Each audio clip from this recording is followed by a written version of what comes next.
interpretar la Unió Musical Contestana.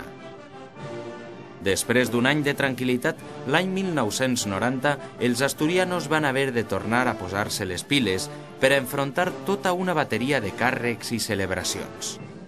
A partir de l'esquadra del mig van tindre dos reis magos en el carrer, han tingut dos sargentets, Moro i Cristià, pertenescuts a la fila asturianos, han tingut alferes i per primera volta a Sant Jordiet, en l'any de l'alferes.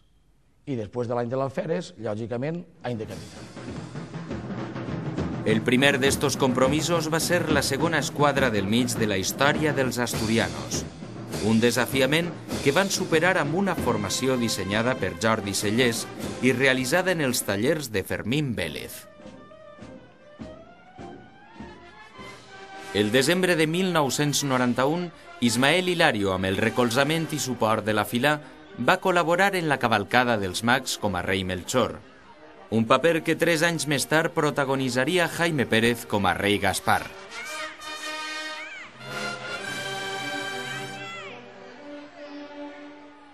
L'any 1992, any olímpic, els asturianos van sumar-se a les celebracions esportives guanyant el campionat de Coto i Cau en una disputada final front als cruzados. José Miguel Beneito i Santiago Navarro, amb la col·laboració d'Ezequiel Picher, Rabosa, van ser els responsables d'este històric triomf.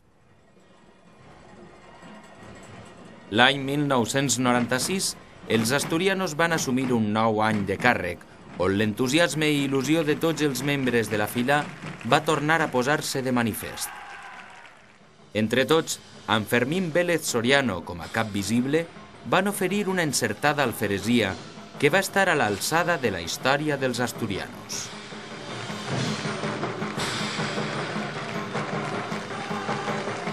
L'alferes va vestir un disseny realitzat per ell mateix sobre un esbós de Jordi Sellers i va desfilar acompanyat per l'harmònica de sacs i la coral crevillentina, que van interpretar la composició O Fortuna, del Carmina Burana.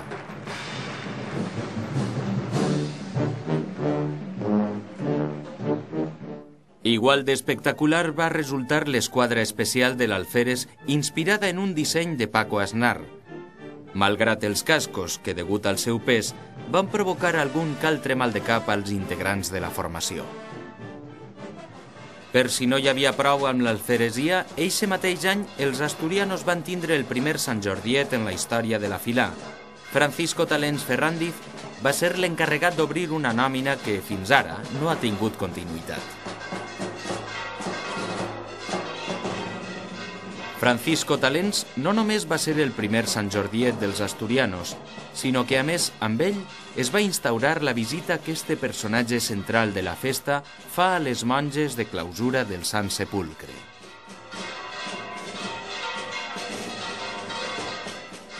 La doble celebració d'alferes i Sant Jordiet no va suposar cap entrebanc especial per als asturianos, acostumats com estan a afrontar els compromisos a parelles o de 3 en 3, perquè eixe mateix any Augusto Miró, un xiquet asturiano, va ser també escollit com a sergent infantil del bàndol moro. L'any següent, el 1997, un altre xiquet asturiano, Borja Soler, també seria escollit com a sergent cristià, just el mateix any que la Filà assumia la responsabilitat d'una altra capitania.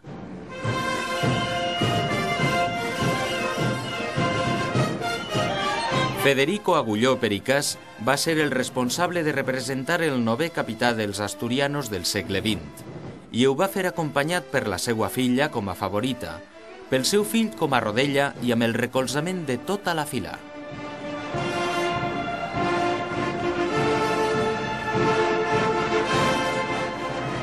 El capità, que per cert, en fer l'esquadra del mig de l'any 2004, serà l'únic fester de la Filà que ha participat en 3 esquadres del mig, va desfilar acompanyat per la marxa cristiana Caballeros de Navarra i per la banda de gaites Naranco d'Oviedo, que van interpretar una adaptació de Tatú de Mike Oldfield.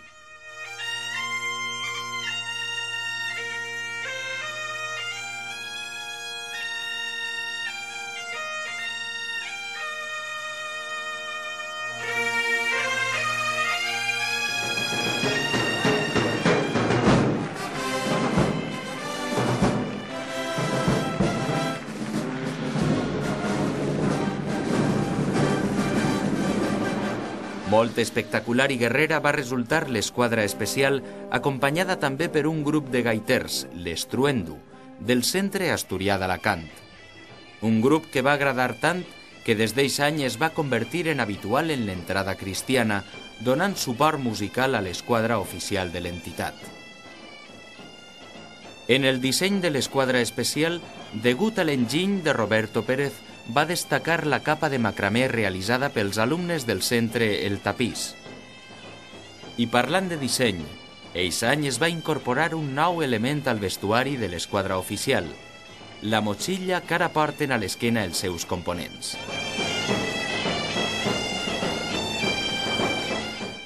Després de 12 anys de dedicació i d'haver superat amb èxit nombrosos càrrecs i compromisos, José María Sancha va deixar el càrrec. I a l'acabar va ser això, ja crec que ja el meu camí havia acabat, han sigut moltes anècdotes les passades i considero que tenia que donar camí a altres. Moltes alegries, lògicament, el reconeixement de la filà d'haver-me fet primer tro d'honor. Igual que un gran companyer, a Germán Bou, que el tenia molta estima, el vaig fer jo primer tro d'honor també, perquè per desgràcia mos en va anar. Corria l'any 1998, el mateix any que Milosevic anunciava un acord amb els Estats Units per trobar una solució política a la crisi de Iugoslàvia.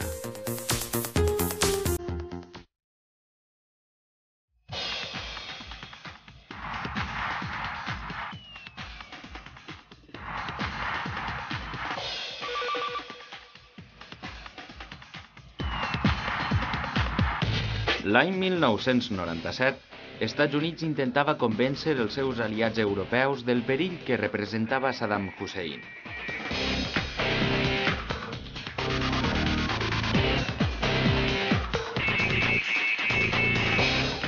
Eixe mateix any, després d'haver pres part en l'esquadra especial de la darrera capitania, Raúl Bou Valor era anomenat primer tro de l'entitat sense que hi haguera a la